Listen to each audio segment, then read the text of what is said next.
Hola, muy buenas noches, bienvenidos a una emisión más de A Fondo, espacio de análisis periodístico, donde abordamos aquellos temas que son de interés de nuestra comunidad.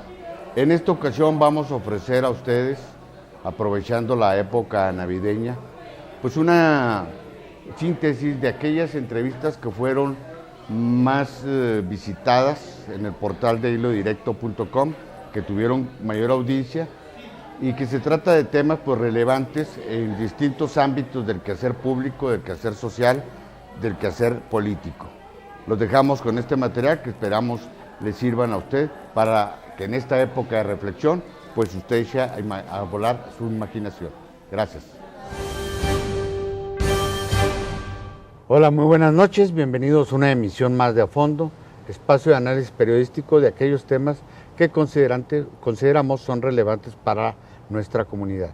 En esta ocasión vamos a hablar de educación, un tema siempre vigente, prioritario, de amplio interés social, pero en un contexto pues especialmente particular aquí en nuestro caso en el estado de Chihuahua, y voy a explicar por qué ese contexto particular. Resulta que a raíz de que se dio a conocer en primer término que alumnos de robótica de la Universidad Tecnológica de Chihuahua habían logrado en un concurso mundial el 4º lugar, pues participaron en un concurso a nivel mundial, pues yo busqué al rector de la Universidad Tecnológica de Chihuahua, el ingeniero Pablo Espinosa Flores, pues para ver si nos concedía una entrevista para hablar a ese respecto.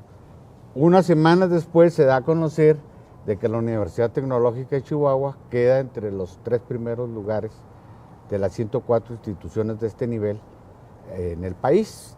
Volví a hablarle para buscar la entrevista y en ese contexto pues me concedió, pero resulta de que en el trance de que se concreta esta conversación fue designado secretario de Educación y Cultura y Deporte por el señor gobernador, licenciado César Duarte, hace 2 días. Bienvenido, ingeniero. Muchas gracias por la invitación. Pues fíjate que primer término, pues felicidades por esta designación, que yo creo en mi percepción que está sumamente vinculada justamente a esa valoración, a ese desempeño que tuviste, tienes, porque todavía no entregas formalmente, al frente de la Universidad Tecnológica de Chihuahua. Y yo quisiera por lo mismo empezar con esto. Excelente. ¿Verdad? Porque me parece que esa experiencia abona mucho o te da una perspectiva de lo que es la educación superior, los retos, los desafíos que enfrenta actualmente en el país y en Chihuahua en particular. Claro que sí. Y me gustaría que nos empezaras, ¿cuál fue tu experiencia en la Universidad Tecnológica de Chihuahua? Tú eres ingeniero, me platicabas antes de iniciar la entrevista, formado en un esquema de movilidad en 3 instituciones educativas superiores. Es correcto. Cuando entras a la universidad, qué encuentras ahí en la Universidad Tecnológica? Pues primero agradecerte la entrevista. Creo que esto es parte de reconocer ahí un esfuerzo muy puntual, muy constante de un equipo de trabajo y de un grupo académico que ha tenido siempre el interés de impulsar una serie de acciones que tengan que ver con la calidad educativa, ¿no? Entonces, cuando yo llego en la UTEC encuentro un equipo que tiene esas condiciones, que fundamentalmente yo creo que lo que necesitaban era que hubiera la creación de un entorno, de un ambiente que propiciara que todo ese potencial que existe en la universidad, y creo que se replica en muchas de las que están ahorita naciendo como universidades tecnológicas, pudiera ponerse en una consideración que permitiera escalar lo que ahí estaba sucediendo. El modelo de las UTES es un modelo pues muy sui generis, en mi opinión, es muy pertinente de lo que se ocupa y necesita en este momento y en un futuro inmediato y de largo plazo, porque tienen una gran flexibilidad todo lo que ahí sucede. Y esa condición no la tiene ninguna institución de educación superior en el Estado y en el país. Y esta modalidad pues tiene esa virtud de poder estar constantemente renovándose, cambiando, y la pone en esa condición de ser un referente para la formación educativa, en este caso del nivel superior. En esa condición me la encontré, o sea, con mucho potencial. Necesitábamos crear ese ambiente y creo que eso fue lo que me tocó a mí hacer. El propio surgimiento de la Universidad Tecnológica de Chihuahua en el 2003, estoy en lo correcto, ¿verdad? Es correcto, el año 2000 surge la Universidad Tecnológica. La universidad surge en el 2000. Estamos hablando, sí, pero en ese periodo, pues, yo recuerdo, inició incluso con aulas móviles. Es correcto, es una ¿verdad? condición muy básica. Muy básica, sí, con una matrícula que yo 70 recuerdo alumnos, en aquel entonces era súper reducida y que además en medio de una controversia fuerte entre los que estaban a favor de ese esquema y los que lo consideraban así, incluso yo recuerdo, algunos llegaron a decir, pues bueno, es que el Estado no puede crear universidades patitos. Yo recuerdo ese tipo de expresiones.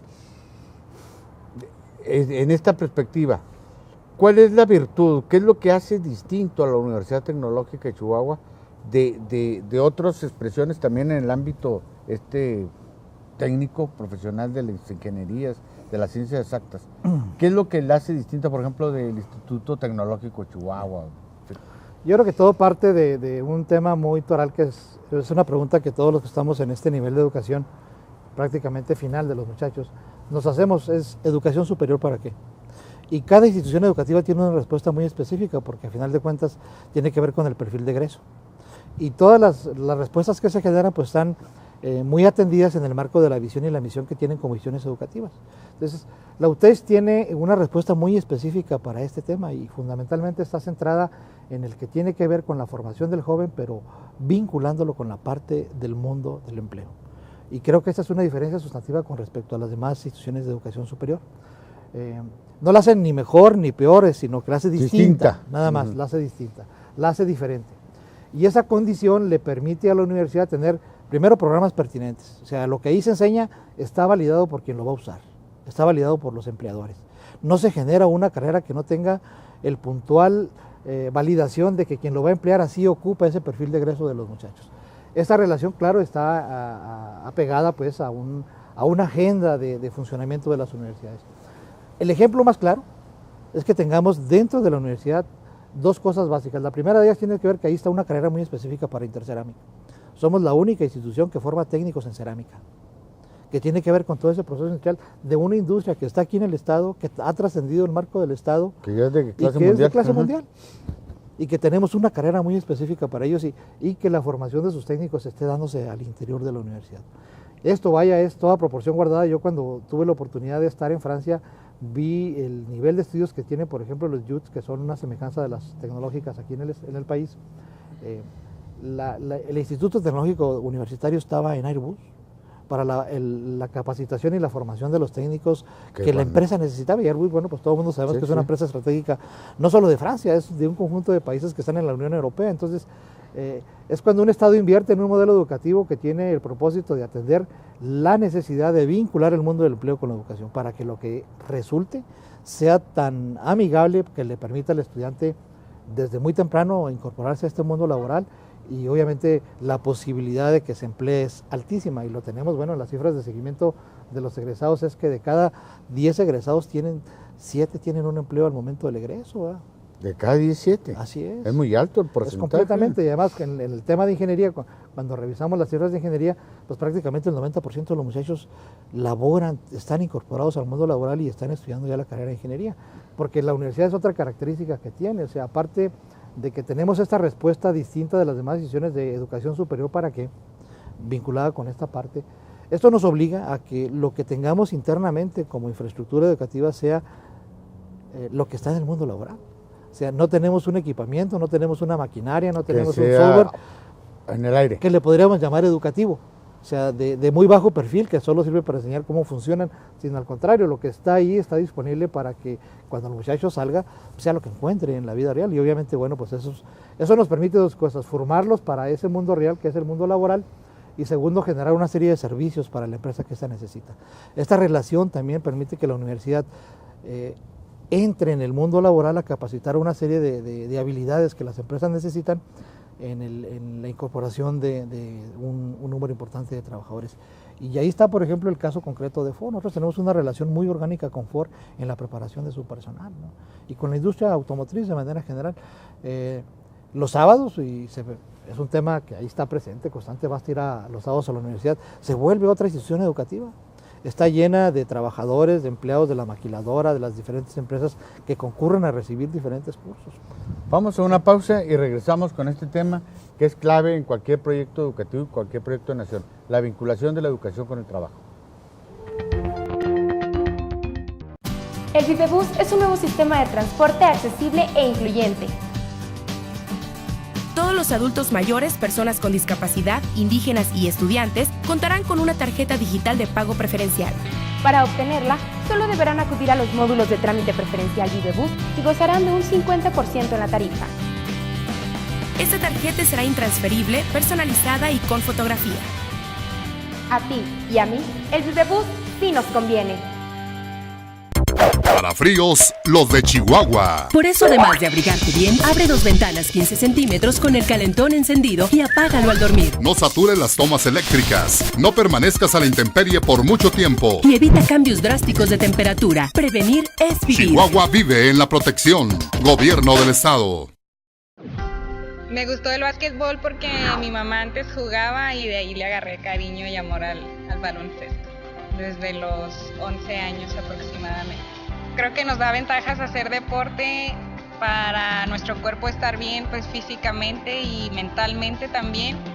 Practicas hacer cosas en equipo, o sea, estás pensando en cómo ayudar a los demás y cómo ellos te piensan ayudar a ti para lograr un objetivo. Pues nos ayuda a estar más saludables, que es lo más importante. Por una universidad saludable, actívate. Soy Gabriela Sad, orgullo de ser Watch.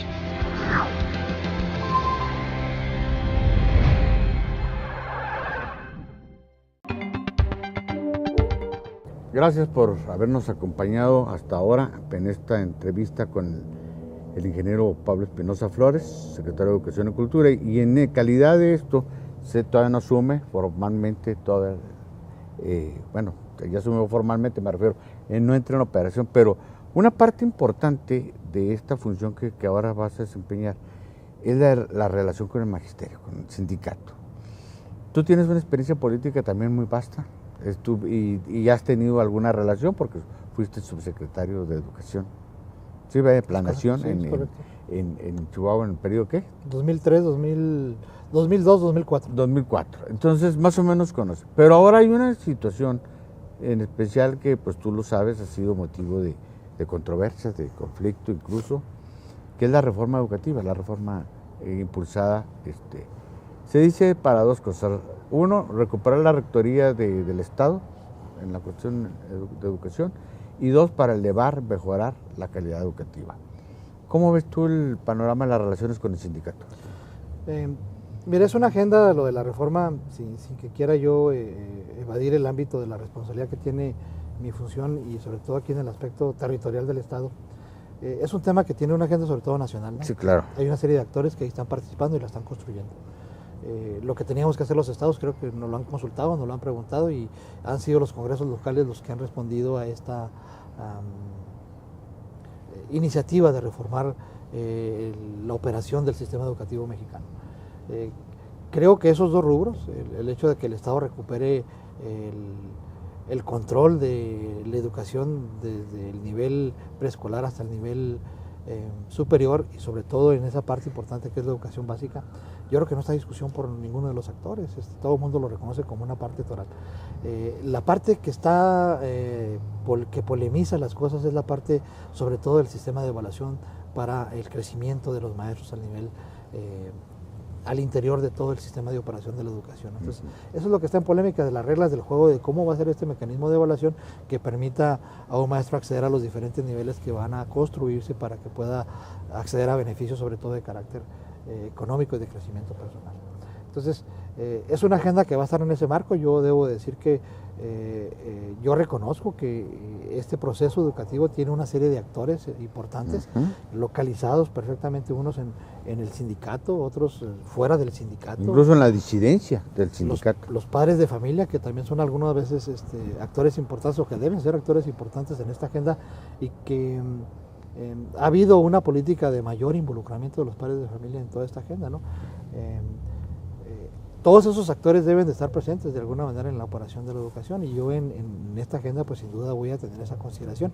No tengo ningún interés en generar y entrar en una relación no empática con ellos, al contrario, yo creo que son actores que se ocupan y se necesitan para que esto pueda funcionar de manera muy, muy productiva.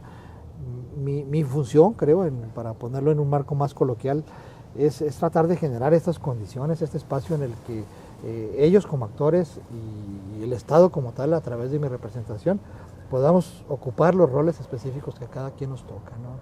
Que no haya una confusión del rol y la función, o como de alguna manera se percibe todavía en algunos espacios, ¿no? De que sea el Estado el que dirige y direccione la política educativa, y que sea el que direccione el tema de la operación, y sean los maestros los que estén jugando su papel de manera plena, ¿no? Y creo que esta visión que estás expresando es importante destacarla, porque se ha malinterpretado de alguna manera cuando se habla. El hecho de que la rectoría esté en manos del Estado, la rectoría de la educación, pues yo creo que no tiene ninguna discusión, o no la debe tener, ¿verdad? ¿Por qué? Porque sencillamente pues está en manos del Estado la formación educativa para su proyecto de país en general. Pero esto no quiere decir que hay una relación de subordinación, o que se margine o se tenga que marginar a los que son actores fundamentales del proceso de enseñanza-aprendizaje, como son los maestros, ¿no? Claro. Creo que ese es otro. Bueno, y tercer aspecto, quiero preguntártelo de una vez. Yo concibo la evaluación educativa, no es la evaluación del desempeño del maestro, es la evaluación del desempeño del sistema educativo en su conjunto. Y eso implica maestros, alumnos, autoridades educativas, directivos, claro. Directivos, es todo, ¿no? Sí. Lo que se tiene que evaluar es todo. Definitivamente, mira, también bueno, uno tiene que partir del principio de que uno no es un especialista en todos los temas tan amplios y tan complejos que tiene el aspecto de la operación educativa. Pero hay en el área educativa una serie de especialistas que sin duda van a resolver muchos de esos temas que están ahí construidos como una agenda inmediata y dependientes o de futuro, que está ahí ya en ese proceso de definición. Y tener también claro, bueno, que uno habrá de allegarse de estas especialidades, de estos especialistas, para poder cometer ese reto. Entonces, creo que nuestro rol y nuestro papel es reconocer que estos actores tienen un papel importante de representación de intereses de gremio, de representación de intereses económicos y sociales de una parte de la comunidad que está en el magisterio, en la enseñanza, pero que también tienen un papel importante en la definición de una serie de rumbos y de rutas en la parte del sentido educativo, ¿no? El hecho de que el Estado sea rector no implica que sean ajenos a la participación y a la discusión de los contenidos específicos de esta rectoría que debe tener el Estado, ¿no? Entonces, están incluidos y creo que están participando donde deben participar, en los lugares que deben de participar, para que esta agenda se planche y se concrete y podamos en los estados concretarla y operarla como debe ser, como un país que está enrutado en conseguir una educación de mejor calidad para los niños y los jóvenes de Chihuahua y de México, ¿no? Y aquí a lo mejor es no pertinente esta pregunta, porque todavía no tiene, pero los problemas fundamentales de Chihuahua en términos de cobertura, seguimos teniendo un cierto problema en el tránsito de primaria a secundaria por cuestiones geográficas, de migración, que alteran... De calidad de los servicios de un lugar a otro. De un lugar a otro. Entonces, bueno, hay escuelas que se han cerrado porque no hay población, y hay lugares, ¿verdad?, donde se han tenido que amalgamar de nueva creación. La frontera es una cosa muy distinta a la educación en la cobertura a la de la sierra, al resto, aquí mismo la capital. ¿Qué visión tienes de esta problemática? Yo sé que a lo mejor es prematuro. Pero sí, de alguna manera pues hay que entrarle ahí a los datos duros de cómo está los dos subsistemas, ¿no? En su condición específica de el número de maestros que está en cada subsistema, la operación de cada nivel, pero yo creo que el reto es, cada septiembre es cómo lo iniciamos, y habrá una agenda muy específica de que nos planteemos cómo vamos a iniciar cada inicio de clases. Digo septiembre porque de manera general es el mes básico, en el que todos nos enrutamos para que eso suceda y suceda bien. Entonces, va a haber una agenda muy específica de cómo vamos a abordar el mes el inicio de operaciones de clases, y que durante todo el año estemos trabajando para que lo podamos abordar de una manera muy exitosa, en la cobertura, en la calidad de los servicios que vamos a tener, en el tema de la infraestructura que necesitamos y ocupamos para que podamos atender la demanda de cada uno de las modalidades educativas que tenemos en el Estado, ¿no? Entonces, es una agenda que que estoy por apropiarme para que yo pueda pues tener una injerencia en esa agenda y poderla conducir de manera muy puntual y que se vuelva una agenda en la que pues estos actores que yo comento estén pues perfectamente involucrados. Hay una serie pues de responsables de que la operación se dé y que tendrán pues que tener una pertinencia y una dedicación a este tema, ¿no? Y ahí esto es otro eje fundamental de esta reforma educativa, el de contar con un inventario, voy a decirlo así, realmente el número de planteles y escuelas, porque no es lo mismo plantel que escuela, ¿verdad? Que existen en cada entidad, del número de profesores y de plazas que existen, porque tampoco son conceptos correlativos necesariamente, y de alumnos, ¿verdad? Y en qué niveles están. Todo esto, pues, vamos a invitarte ya una vez que pase el periodo de septiembre para que lo platiquemos. Yo por lo pronto te agradezco muchísimo esta conversación. Hago felicitación, de verdad me dio mucho gusto que te hayan designado secretario de Educación. Muchas gracias. Espero que a nuestro amigo Jorge Quintana le vaya bien. Él deja el ámbito educativo de servicio público para irse a la disputa política. Tú ya pasaste muchos años también en la vida política partidista y ahora estás enrutado en el servicio público. Bienvenido y espero que... Muchas gracias por la invitación y con gusto atendemos tu invitación y muy agradecidos. A usted le doy las gracias por su atención y lo espero en otra emisión más de A Fondo el próximo sábado, porque recuerde usted, la verdad nunca es superficial. Gracias.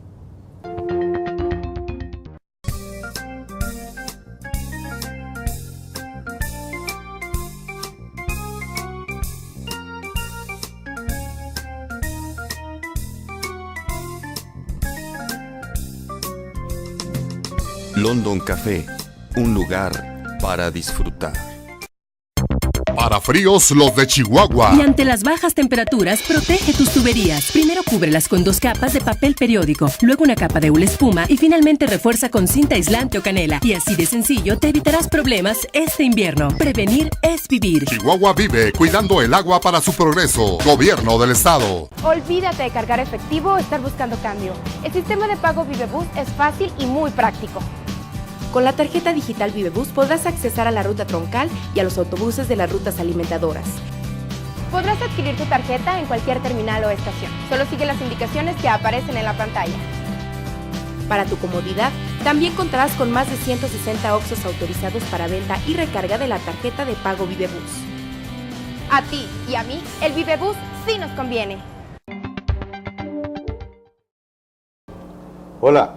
Bienvenidos a una emisión más de A Fondo, espacio de análisis periodístico de aquellos temas que consideramos son relevantes para la comunidad. Indudablemente, pues el tema fundamental de la semana fue el tercer informe de gobierno del gobernador César Duarte Jaques, donde él hizo pues una exposición de los principales ejes de los resultados obtenidos, no solo en el 2013, sino en general en los 3 años que va de su administración, y delineó algunas líneas de acción para la próxima mitad de su sexenio, en el área de seguridad, en el área de educación, en el área de empleo y también de procuración y administración de justicia. Y justamente sobre este tema es el que vamos a abordar en esta entrega de A Fondo, y para eso pues tenemos como invitado al licenciado Jorge Abraham Ramírez Alvidres. Él es el secretario ejecutivo del Centro de Implementación del Sistema Penal en Chihuahua, y pues queremos conversar con él sobre este tema. Muchas gracias, licenciado. Muchas gracias a ustedes por la oportunidad. Pues el gobernador ahora sí que planteó allí una línea de acción muy importante que para mi opinión los medios no han destacado, pero que creo que tiene gran trascendencia y relevancia en general, no solo en el ámbito estricto de lo que podría ser la Procuración y Administración de Justicia o el aparato judicial, sino para el ciudadano común, que es el de establecer el sistema de juicios orales como un sistema integral, ya no solo en el ámbito penal, sino también en el civil, en el familiar e incluso en el laboral. ¿Qué nos puede decir al respecto? Creo que la visión del gobierno de Chihuahua en este momento es aprovechar la gran experiencia que hemos adquirido en materia de administración de justicia en materia oral. Creo que para los chihuahuenses ha sido una gran experiencia este sistema, ya tenemos más de 6 años operándolo, la verdad es que nos ha venido a dar un giro completamente a la administración, a la procuración de justicia desde ese momento. Creo que la gente necesitaba un lugar o un espacio en el cual pudiera confiar en la autoridad, en una autoridad que investigara los delitos, que trabajara en una investigación que fuera seria y luego que lo llevara a un juicio que fuera adversarial, en donde las partes tuvieran una verdadera equidad. Creo que eso nos ayudó mucho. Atendiendo a eso, entonces, bueno, el gobernador ha planteado, junto con los poderes, el judicial y el legislativo, el iniciar los procesos en materia oral, también familiares, los civiles, y por supuesto hoy estamos avanzando en materia laboral, que ya venía, la ley ya estaba definida, pero no la habíamos... Está establecido en la Constitución misma, ¿no? No lo habíamos definido, y la verdad es que lo que más hemos aprendido en materia penal es que cuando hay dos personas y su vínculo es la comisión de un delito, y han logrado platicar, se han encontrado como seres humanos, y viendo las debilidades, las fortalezas del otro, han encontrado acuerdos. Creo que en materia civil, en materia familiar, en donde el vínculo, pues a veces es un vínculo de amor, muchas veces es un vínculo filial, y algunas otras tendrán algún vínculo contractual, que alguno haya fallado, que alguno no haya cumplido, pues bueno, ya será cuestión de irlo platicando, pero lo más importante aquí es que no nos podemos equivocar. La gente se quedó con la idea, cuando les hablamos de los juicios en materia oral, se quedó con la idea de que iban a haber un juicio, de que tendrían que ver a un juez. Y la verdad es que lo más importante es que la gente llegue a acuerdos, que haya justicia restaurativa, esta justicia que nosotros conocemos como alterna, en donde la gente puede encontrar una respuesta sin tener que esperar que un juez se la defina. Y ese tendrá que ser el camino en materia civil. Y esto que estás señalando me parece fundamental. El gobernador, cuando explicó el porqué de esto, dijo que en general en la sociedad prevalecía un prejuicio, que era el de considerar que solo pues, ciertos estamentos económicamente solventes tenían acceso a una justicia, o de que solo teniendo influencias, en fin, y que eso generaba pues una situación de incredulidad o no credibilidad, para decirlo más precisamente, en el debido proceso, en que las cosas se llevaran bien, si hiciera justicia de manera equitativa. La oralidad fomenta transparencia, da posibilidad de tener acceso a una justicia más expedita, que es otra cuestión que también, sobre todo en materia mercantil, civil y laboral, por razones a veces estrictamente económicas, se prolongan los procesos de manera indebida y tienen un alto costo, y finalmente en ocasiones las dos partes salen perdedoras, ¿verdad? Claro. Eso es lo que ocurre. Cuando usted habla de justicia restaurativa, y qué bueno que toque este tema, es algo en donde yo siento, licenciado, que en el ámbito de la justicia penal no se ha puesto demasiado énfasis. ¿Por qué? Mira, creo que era la meta, el tener el 80% de los asuntos que se resolvieran en justicia alternativa, y el 20% si era necesario que fueran a juicio. La verdad es que llegó un momento en donde la propia autoridad obligaba a las personas a llegar a acuerdos, los obligaba sin darles la posibilidad de que platicaran, de que negociaran, de que hubiera justicia restaurativa, en donde las personas vieran, bueno, la carne que estaba frente a ellos y el espíritu que estaba junto con ellos para poder dialogar y que encontraran acuerdos. Me parece que pusimos por encima las estadísticas y entonces nos fuimos al número de tener 80% de los asuntos resueltos aquí, pero resueltos aquí no quiere decir que ya están cumplidos o que la gente ya está... En términos de convivencia social. Claro, de que ya están definidos, es solamente tener un papel, y eso no nos ayudaba a nadie, ni a ellos ni a las autoridades, y entonces la desconfianza se fue generando de una manera más importante. Lo comentaba el gobernador de esta desconfianza que tiene la gente en la administración de justicia. Creo que todos conocemos aquel dicho de que la cárcel es nada más para los pobres, para los que no pueden pagar, que los que tenían con qué estaban gozando de libertades, pagaban fianzas, encontraban la manera pues de enfrentar procesos en donde no tuvieran que estar sujetos a la acción de la justicia de una manera inmediata. Entonces, esas situaciones las tenemos que ir cambiando, le tuvimos que dar la misma oportunidad a todos. Pues en materia civil y familiar el tema es más complicado, porque ahí creemos que el que tiene más dinero, que el que tiene más influencia, que el que sabe más, o el que puede pagar un buen abogado, es el que tiene la oportunidad de ganar un juicio, y nos pasa en muchas situaciones. Personas que regando sus plantas le humedecen las paredes a los vecinos y que quieren hacer una queja legal, inician una demanda, y si el otro tiene un buen medio de defensa, pues pierde tiempo, pierde dinero y va a tener la pared húmeda y las plantas regadas. La situación es que si no tiene tiempo, si no tiene dinero, si no paga un buen abogado, pues seguramente habrá un juicio que diga no riegue porque le está afectando la propiedad al otro, y luego entonces sigue regando. No le importa un cacahuate porque no hay quien realmente nos ponga a cumplir con una sentencia definitiva de un juez. En este momento, a nosotros así nos parece, es la visión que tenemos en el gobierno de Chihuahua, es más grave la sensación de impunidad en materia civil y familiar cuando alguien tiene un documento que acredita que la propiedad es de él, que tenía razón en las cláusulas contractuales, o que tiene toda la razón en un proceso familiar y que no hay nadie que se lo haga cumplir, que no hay nadie que le diga sálgase de su casa, entregue el bien, cumpla con su obligación, páguele a su cónyuge, y no hay nadie que nos pueda hacer una verdadera justicia. Vamos a una pausa y regresamos con este tema, porque creo que tiene que ver con nuestra convivencia diaria en el entorno familiar, con nuestros vecinos, con nuestros empleadores, en fin, con todo el mundo. Me gustan mucho los deportes de combate. Mi madre desde pequeño fomentó el deporte, siempre buscó que hiciéramos alguna actividad física por la disciplina que fomenta el karate. Me enseña muchísimas cosas, a respetar a mis rivales, a ser responsable, a ser cumplido. Es mentira que no hay algún deporte que no te gusta. Yo creo que a todos hay algún deporte que nos puede llamar la atención. No necesariamente tiene que ser en alto rendimiento, ¿verdad? Como recreación, como actividad física para tener una mejor salud. Por una universidad saludable, actívate. Soy Memo Domínguez, orgullo de ser Watch.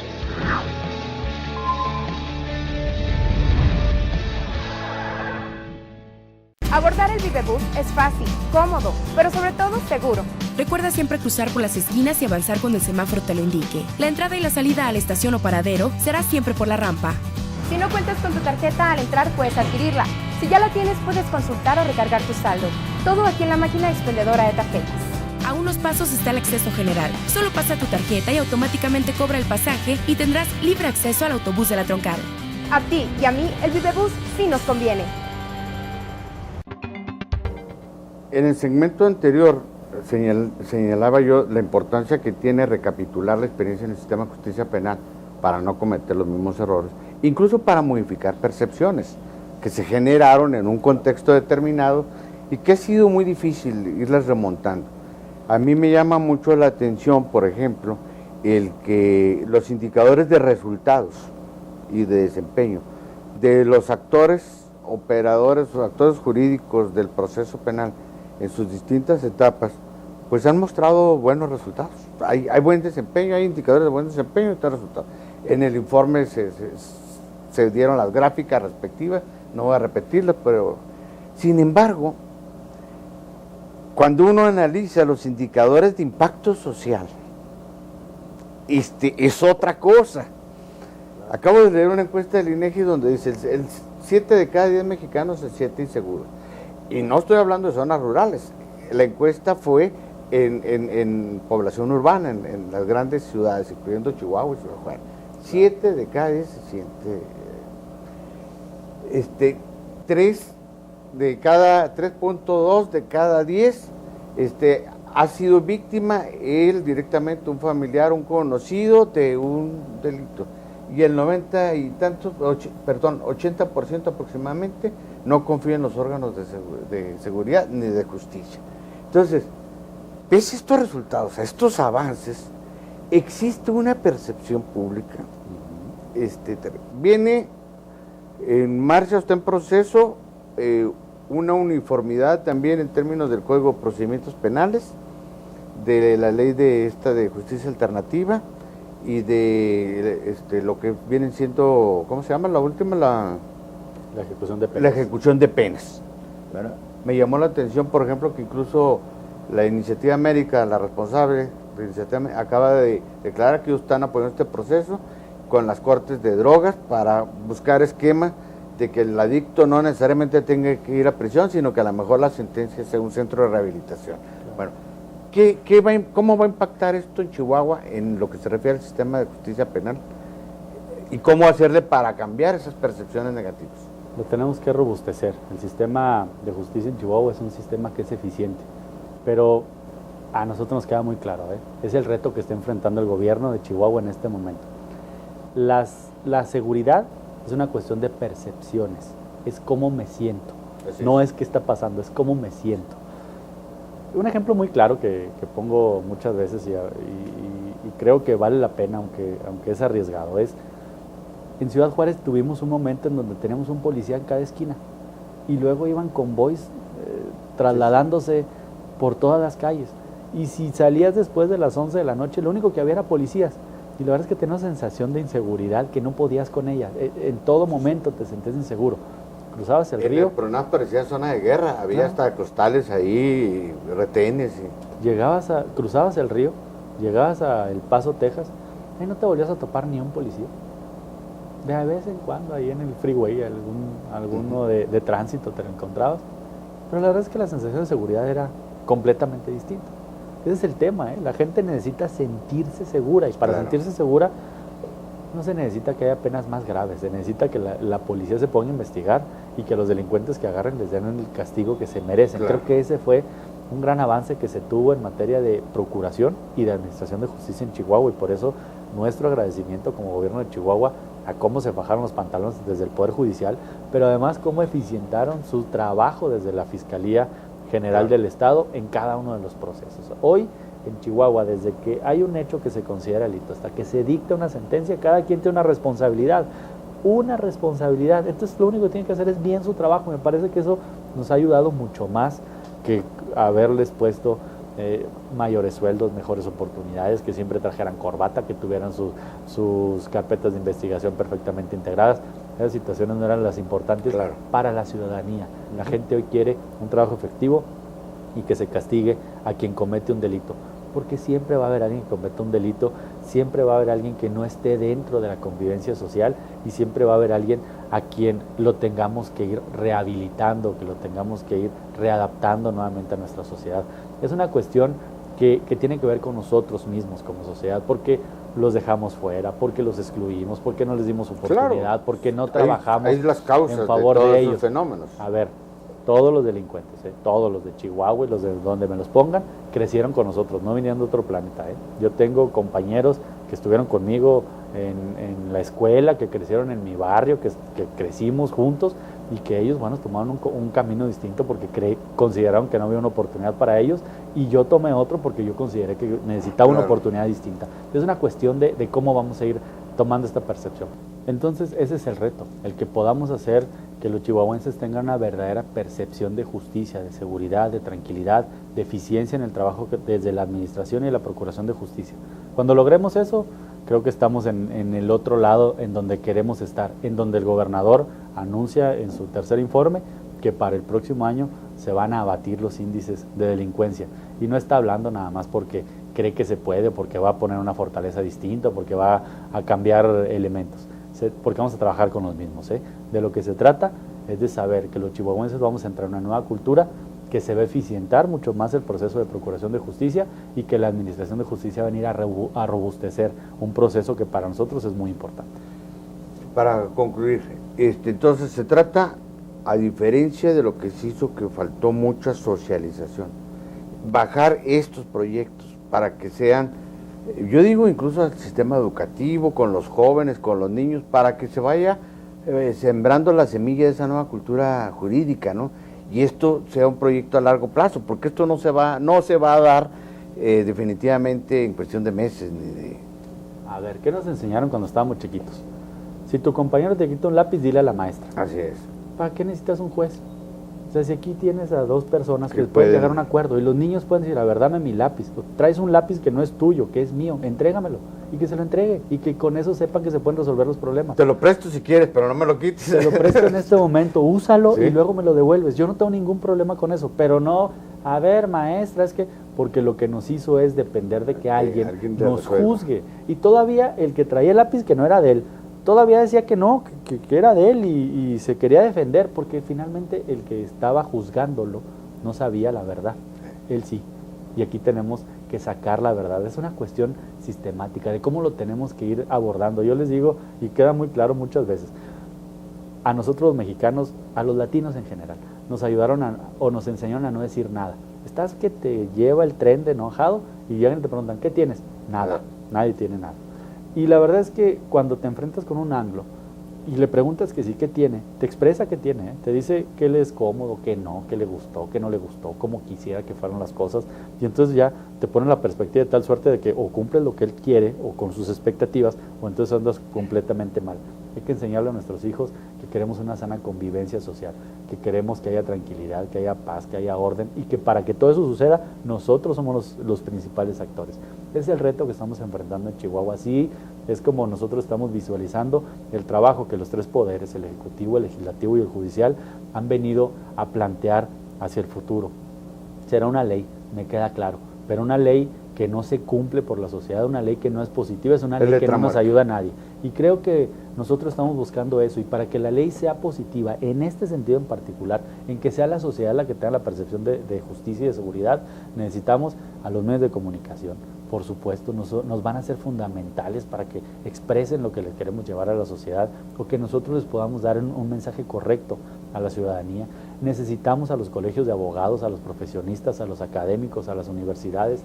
Necesitamos a la gente que sabe técnicamente de este proceso y que no nos asuste, porque cuando yo le diga a una familia que no tiene instrucción porque no tuvo esa oportunidad, que tiene que repudiar una herencia, es capaz de que me saca de su casa. Sí. Y le tengo que explicar que repudiar quiere decir cederle la parte que tú quieres, sí, pero que se la vas a dar a otra persona porque la merece de una mejor suerte. Creo que eso va a ser mucho mejor para todos nosotros.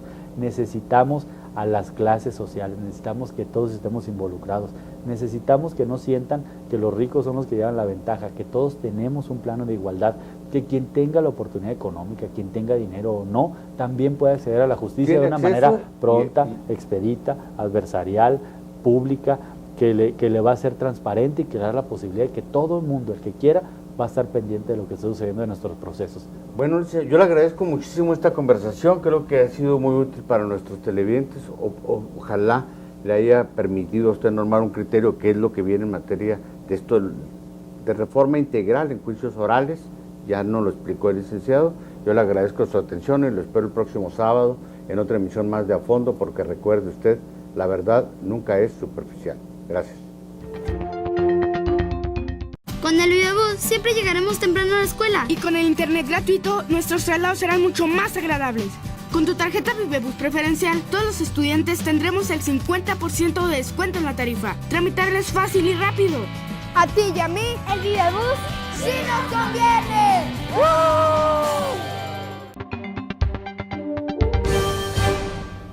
Hola, muy buenas noches, bienvenidos a una emisión más de A Fondo, espacio de análisis periodístico donde abordamos aquellos temas que son relevantes para nuestra comunidad. E indudablemente en la agenda estatal y nacional, pues un tema de gran trascendencia y que ocupa y que es prioritario es el de la seguridad. Y los fenómenos pues que México se ha visto inmerso en los últimos años. Y qué más que abordar este tema pues con quien no solo tiene la responsabilidad en un área muy específica, que es el de la Fiscalía General del Estado, de hacer frente a esta problemática, pero que también desde el punto de vista de su formación profesional y académica, pues yo lo considero un experto en la materia. Me refiero al licenciado Jorge González Nicolás, quien recientemente fue designado fiscal general del Estado de Chihuahua en sustitución del licenciado Carlos Manuel Salas. Bienvenido, licenciado. Señor Pizarro, muchas gracias, buenas noches, me gusta saludarlo. Pues mire, yo me había reservado este tema porque a raíz del tercer informe de gobierno del gobernador César Duarte, él anunció de alguna manera de que iba a haber algunas modificaciones, algunos cambios en la Fiscalía. Y a mí me quedó claro al menos que no se trataba solo de un relevo en términos de titular, sino también de estrategias. Algo así le intuí yo. Y esto, pues dije, bueno, yo quiero saber y creo que los ciudadanos quieren saber de qué estamos hablando. Pero en particular me llamó mucho la atención a mí el compromiso, porque así lo asumo yo como compromiso, de que en el 2014 se iban a abatir todos los índices delictivos. Esa fue la palabra. Usted que acaba de asumir, tiene pocas semanas en el puesto, ¿cómo entiende este compromiso? Mire, el tema de la seguridad, yo he insistido mucho que cuando nosotros hablamos de los números, de las cifras que tenemos en homicidios, en los delitos más graves en nuestro estado, lo que constituye pues el estado de inseguridad, hablamos de números que cuando lo platicamos en la Ciudad de México, en alguna otra parte del país, siguen siendo números muy altos. Sin embargo, cuando lo comparamos con lo que teníamos hace 3 años, nos damos cuenta que como referencia pues realmente se ha avanzado enormemente en el estado de Chihuahua, con la concurrencia de las autoridades de los 3 niveles, con la propia sociedad, con una gama de cosas que se combinaron para lograr esto. Pero este avance para el señor gobernador no es suficiente. Este avance, si bien es importante, y desde luego hoy estamos con niveles de violencia, inclusive con números que podemos comparar. En el caso de Juárez muy particularmente, tenemos un índice de violencia ya comparable con lo que teníamos en 2007, quizás un poquito por encima, pero también hay que considerar que la problemática crece, la población también es mayor. Sin embargo, el señor gobernador está plenamente convencido de que se tiene que hacer mucho más, no solamente conformarnos con decir ya pasó este pico de la crisis, sino es un buen momento, ya que estamos con los medios, ya que estamos con las estrategias, ya que nos acostumbramos a trabajar y a ver como un tema prioritario el de la seguridad pública, pues hay que seguirnos de largo y hay que continuar, no conformarnos con decir estamos regresando a los tiempos pues de 2007, antes de que viniera esta crisis tan grave, sino que tenemos los elementos, tenemos los instrumentos, a la gente, el equipo, para seguir adelante. Y esa es que con nuevas estrategias, porque también cuando esto inicia, estábamos ante una situación de crisis, una situación de coyuntura en la que no podíamos pensar más que en el enfrentamiento, en combatir en la calle, en evitar, en perseguir al delincuente con una confrontación ahí material. Y hoy estamos en una condición que nos permite todo aquello que se ha logrado consolidarlo, pero por otro lado también buscar esquemas nuevos para avanzar hacia una prevención delictiva, ya no solamente atacar las consecuencias, sino ir a las causas que han generado toda esta violencia. Entonces, hoy nos permite preparar mejor a nuestros policías, nos va a permitir participar mucho mejor en crear procesos que permitan una calidad total dentro de todos los servicios que tiene la Fiscalía, para que esto redunde en una mejor seguridad, sin abandonar la parte operativa, sin abandonar el tema de la coordinación con las demás instituciones y sobre todo llevar estas estrategias, adaptándolas a las condiciones y las circunstancias, llevarlas a ciertos lugares del Estado donde traemos brotes que a veces son momentáneos y que se cambian de un lado a otro para poder dar realmente resultados parejos en el Estado. Entonces, sí hay un cambio de estrategia, como usted muy bien lo señala, porque los tiempos han cambiado. Son otras circunstancias, son condiciones, otras conductas y otros fenómenos los que estamos abordando. Pero su respuesta me abrió un abanico de preguntas, de temas que son muy importantes. Y quisiera empezar por este. Yo, desde luego, yo no creo que haya nadie, ningún ciudadano sensato que no tenga como objetivo abatir aún más los índices delictivos. Usted lo dijo muy bien. A pesar de que en relación al 2010 había una disminución extraordinaria, sobre todo en homicidios, dolosos, ¿verdad? En secuestros, en extorsiones. Bueno, en extorsión no tanto, todavía hay niveles altos. Pero bueno, se han abatido eso. En términos de el índice, todavía estamos muy por arriba del índice nacional. Es correcto. ¿Verdad? Y internacionalmente, pues no se diga, estamos todavía en un nivel muy alto. Pero no es tanto el objetivo, sino yo a lo que me inquieta un poco es, ¿puede el Estado mexicano, y en este caso el Estado de Chihuahua, el gobierno de Chihuahua, asumir un compromiso de esa naturaleza ante una variable que no depende de una política pública solamente? O sea, porque se pueden tomar medidas de prevención, se pueden tomar medidas de contención, de respuesta, de inteligencia, de todo este asunto.